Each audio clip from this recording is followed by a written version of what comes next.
There it was, the Pentagon. If you don't see it for a while, you forget how darn big it is. Let's see.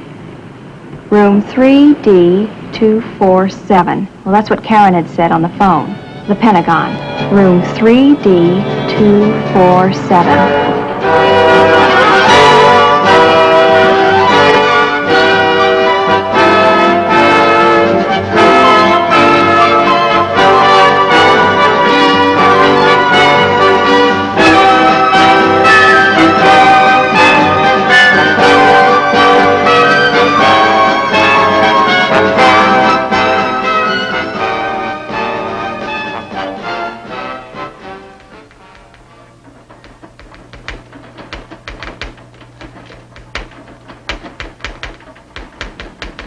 Karen Peterson, Information Specialist. Yes, can I help you? Peggy! Hi! You look great! Well, thanks, and so do you. Oh, thanks. Well, you made it back. How was Germany? Great, I had a terrific time. And you're on your way back to Fort McClellan? Right, back to where I started. Only this time I'll be the instructor. Well, sit down. Pull up a chair. I'll get coffee. Okay, fine, thanks. I still take mine black. How about you? Oh, I'll have the same, thanks. As you can see on the board, a lot of the gals still keep in touch from all over the world. I've got pictures and letters from most of those we knew in basic. Germany, Belgium, Hawaii, Japan, even Alaska and Okinawa. And of course, postcards from girls on leave. Paris, Rome, Madrid, you name it. Same old Karen, the walking personnel directory. Say, you're just the one I wanted to talk to. I got a note the other day from Sally Gresham saying that she was heading back toward the States. Say, that's right. You two were roommates, weren't you? Let's see. I seem to remember... Oh, here's a letter from Marge Griffin in Belgium. Marge Griffin? You remember? The little redhead whose secret ambition it was to get up before dawn someday and fill the bugler's horn with Jell-O? Oh, wow. Those days and weeks back at the center. Remember? Do I remember? I used to look at the new faces arriving and know exactly what they were thinking and feeling. Yes. That mixture of apprehension and excitement. A whole new phase of life beginning. A feeling starting to grow right from the first, of belonging to something with roots that reach deep.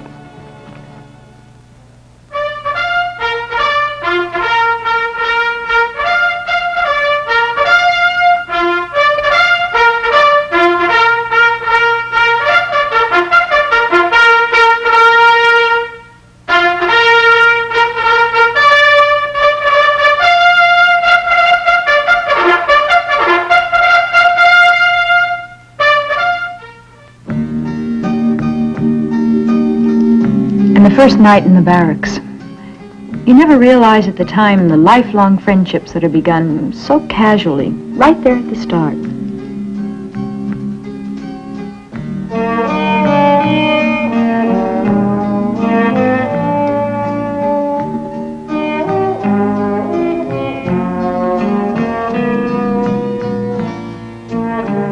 Then all of a sudden it's time for lights out.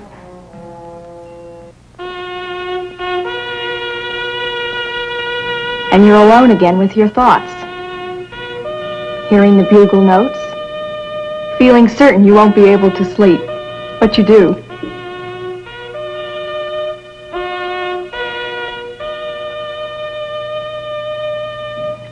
But not for long.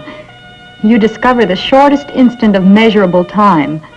The one between lights out and reveille.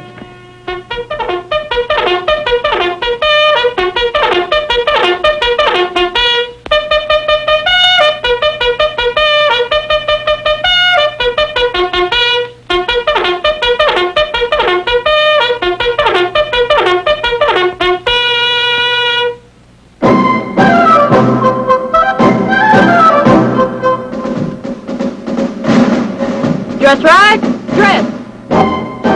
Ready, front. Right, face.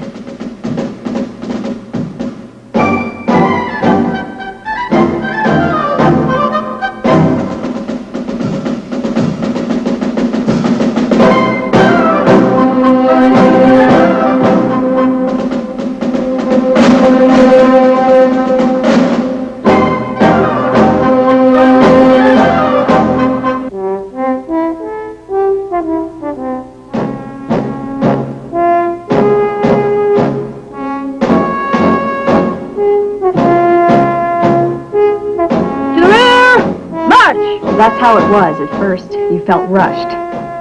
To the rear! March! But then as you got into the swing of things, you really felt rushed.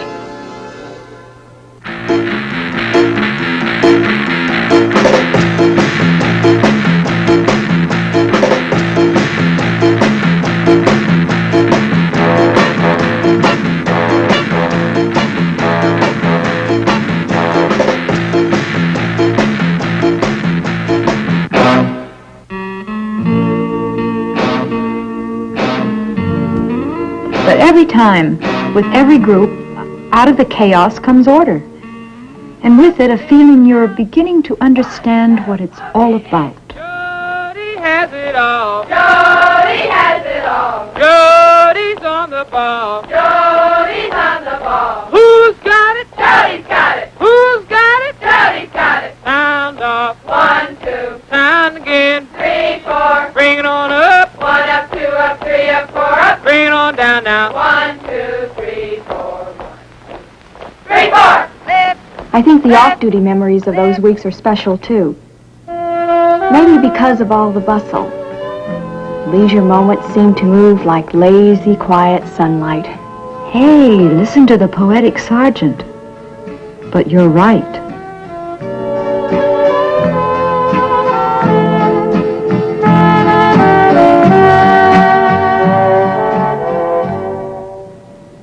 And along the way, each one learned something about the real reason why the WAC exists. The role of the Women's Army Corps is in support of the U.S. Army mission, whatever that may be at any time. But it is not all work, as the film you're about to see proves very well. You find out that the center is the home of the Corps is unique in itself. It is the only U.S. Army center commanded and staffed exclusively by women. And it's no small operation.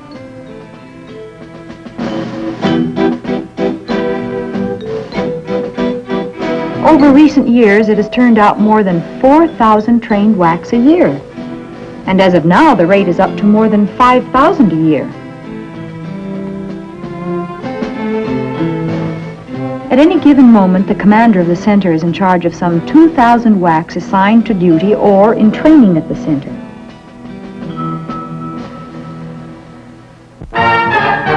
From here came the 12,000 WACs who serve today all over the world.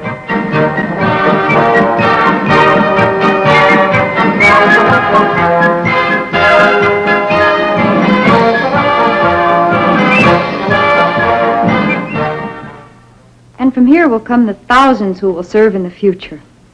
Regular gold mine of facts, aren't you? Information specialist, that's my job. The center is a good-sized command in itself. And command means officers.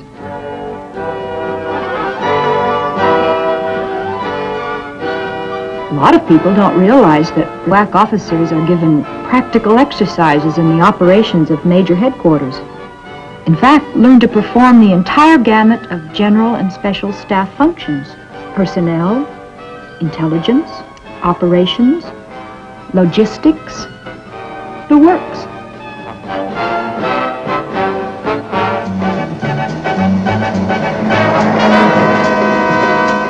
They travel to other Army posts for a first-hand look at the Army's combat capabilities.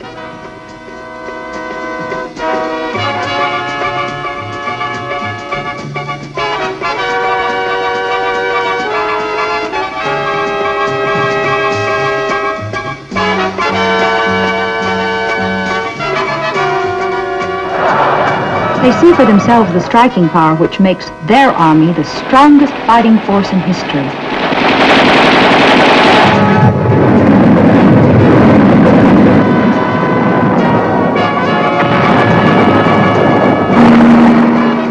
Before they take on their command responsibility in the Women's Army Corps, they get a thorough grounding in the overall capabilities of today's Army.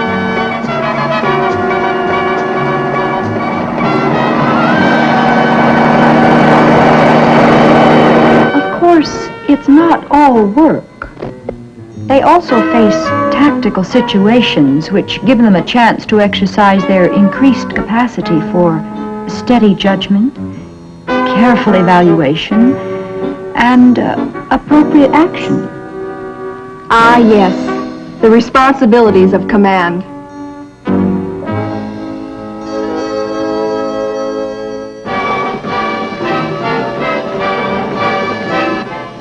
As with most professionals, the learning never stops for an officer in the WAC.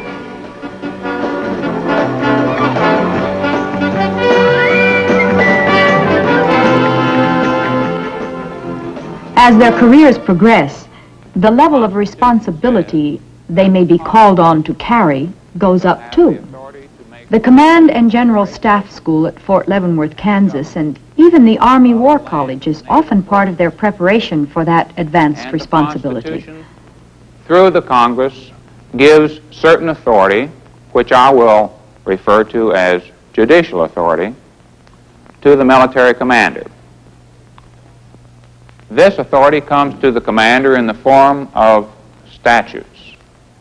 The authority under the statute, as contrasted with the authority given by the President, is narrow. It's limited. And the commander is required to act completely within the limitation of the statutes which he utilizes. In a few minutes, you will have a practical exercise in which you consider 4 cases. Before the practical exercise, though, a few questions. What is the purpose in the first part of the first sentence of Article 37? Major Adams, please. Sir, Major Adams, the purpose of the first... With commitments that take the Army uniform into just about every corner of the free world, the level of experience and training just has to be high if the demands are to be met. Official duties as a member of a courts-martial. Thank you, Major. Next question. What remedy or what action is taken in the military when it appears that there has, in fact, been a violation of this article, Article 37? Colonel Smith, please. If on an appellate review there is an indication that there has been a violation of Article 37, the case is modified. Thank you, ma'am. I guess the time was when most people thought of WACs as simply office clerks or switchboard operators. I was doing an article for a journal last week and had to do some research. You know how many different job specialties WACs hold today? More than 100. Same old Karen, still regular Army. Well, it's a fact. You take Ann Bowles. She finished her advanced individual training at the center, just as you did. She went through learning all the basics, typing, drilling and practicing, getting it right. Shorthand. Preparation in depth for taking on administrative responsibilities that can be as great as the individual girl's skill and talent for the work.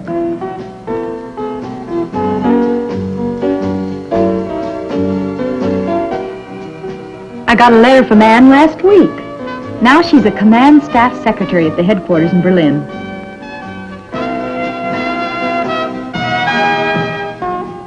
She's responsible for handling correspondence that has to do with what's happening in the world. She has a feeling she's doing something that needs doing it well, and doing it where it counts. And she's right, too.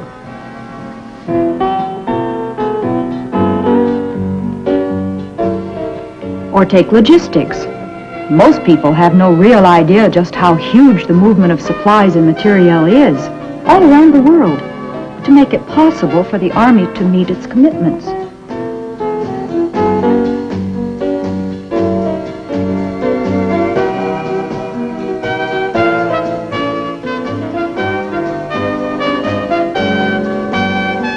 It's a job that takes some doing.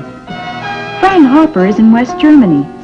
where more and more of the record keeping, order processing, and flow control of Army logistics are handled by computerized operations.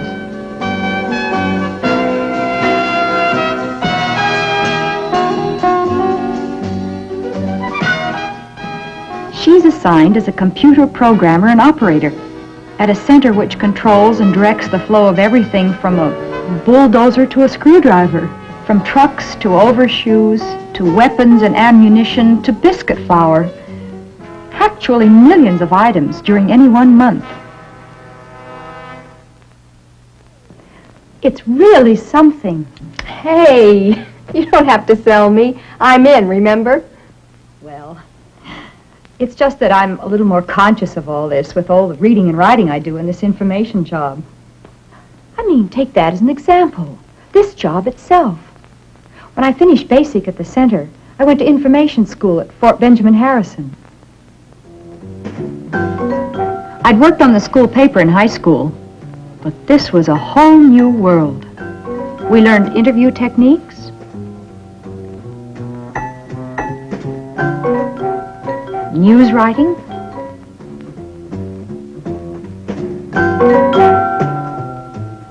layout,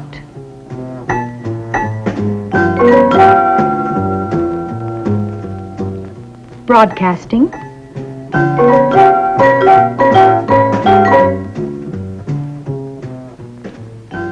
the basics of photography,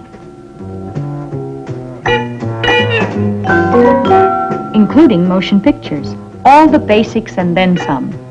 I enjoyed every minute of it.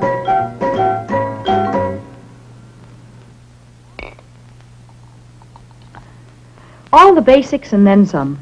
And I enjoyed every minute of it. The information school. Sally Gresham was there about the same time you were, wasn't she? I remember. She left the center at the same time. That's right. Just at the same time Mary Bussey left for Texas to take medical training at Fort Sam Houston. Yes, but what about... You know, I saw Mary just the other day. Small world. Just went over to Walter Reed for a checkup, and there she was. But funny you should mention it. Mary Bussey. She's an X-ray technician.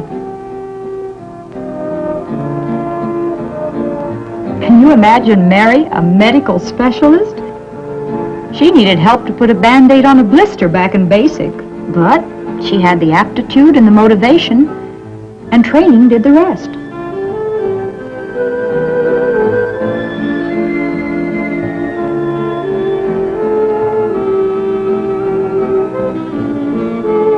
And of course there are wax specialists on duty in the wards, too. Skill, patience, a quiet word, things that are maybe a little more effective with a woman's touch. And work that requires painstaking care and dexterity, like being a dental technician.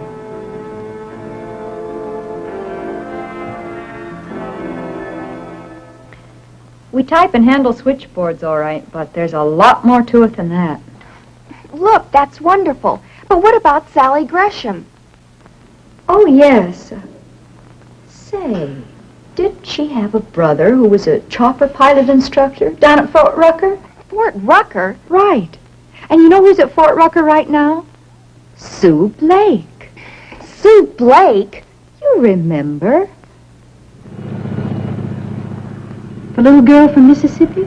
PAMI 46. Make a straight-in approach.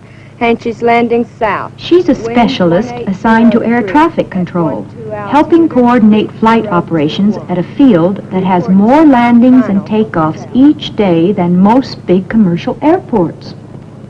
Hanchy Tower, this is PAMI 46. Roger.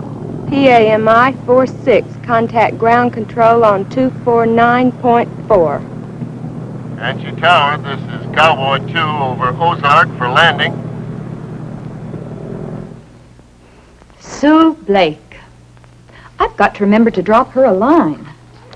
Say, Karen, can I ask you something? Sure. Do you happen to know how I might get in touch with Sally Gresham? Oh, yes. Sally. I've got a note about her here someplace. She's been in Japan. I know. Matter of fact, in the Public Information Office in Tokyo. She wrote a darn good piece on the WAC advisors to the Women's Armed Forces Corps of Vietnam. You know, the WAFC. She told it from the point of view of the senior advisor who is in charge of providing assistance to the WAFC in a great many ways. In fact, she used a lot of direct quotes from the senior advisor herself, from an interview she gave. Well, in the first place, I should point out that there are many similarities. Outstanding among these are that they are all volunteers, and they all perform administrative-type duties as opposed to combat-type duties. The original mission was to release men to be assigned to combat or combat support duties.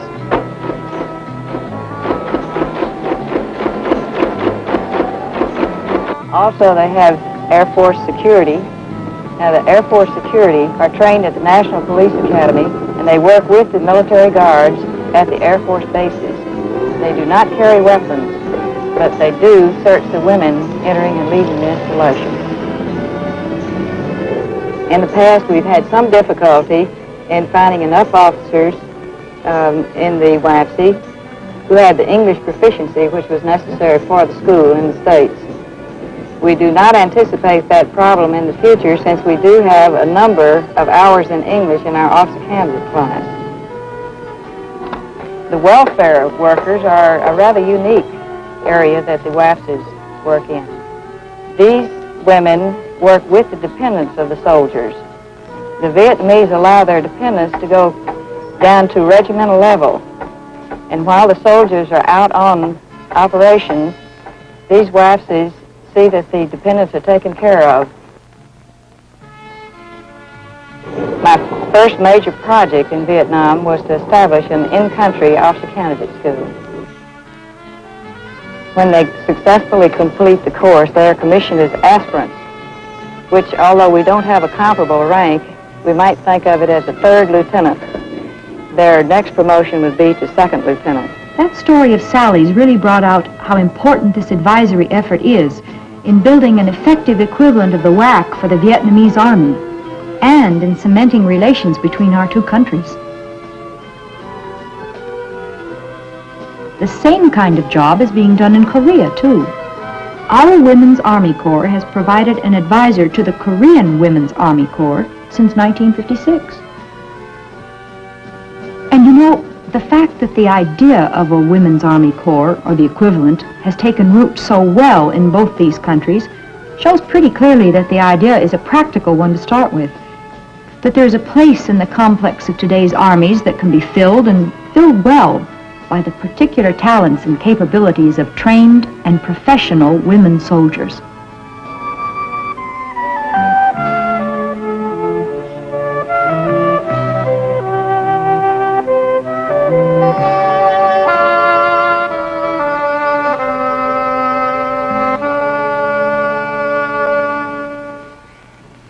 When you stop to look at the whole scope of what we've been doing, it gets kind of exciting, doesn't it? Karen, it is. But you know what I'd really find exciting? What? Some information about Sally Gresham. Sally Gresham. Well, the last I heard, she was over at Gravelly Point doing a personal favor for me. Delivering some copy, as a matter of fact. Gravelly Point. Right. About 15 minutes by bus. Over by National Airport.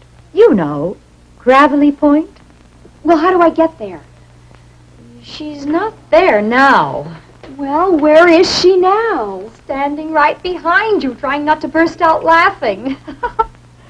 Sally! Oh, I couldn't believe it. Oh, you. Don't blame me. She made me promise not to let you know she was here. She was just leaving to deliver some news copy for me when you called earlier. Well, you kept your promise, but I was really beginning to worry about you. Okay, enough of this lollygagging. I'm a working girl. Why don't you two go sightseeing or something? Call me later and I'll meet you somewhere for supper. Right. Okay, we'll see you. Oh, by the way, Peggy, you two will have plenty of time to catch up on gossip. Sally's been assigned back at the center, too, to the information office. You're kidding! No. Go on. Have fun. See you later. Bye. You're really being reassigned to the center. I really am. It's going to be great.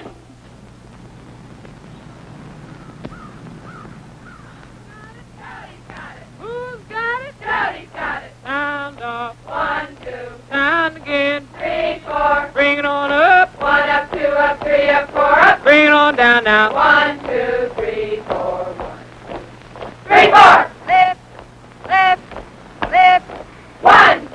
OTD. Jody has it all. Jody has it all. Jody's on the ball. Jody's on the ball. Who's got it? Jody's got it. Who's got it? Jody's got it. Sound off. 1, 2, Sound again. 3, 4. Bring it on up. 1 up, 2 up, 3 up, 4 up. Bring it on down now. 1, 2, 3, 4. 1, 2, 3, 4. Left, left, left. Service, we're in it for the soul. Victory is our only goal. We love our country's honor, and we'll defend it against any foe.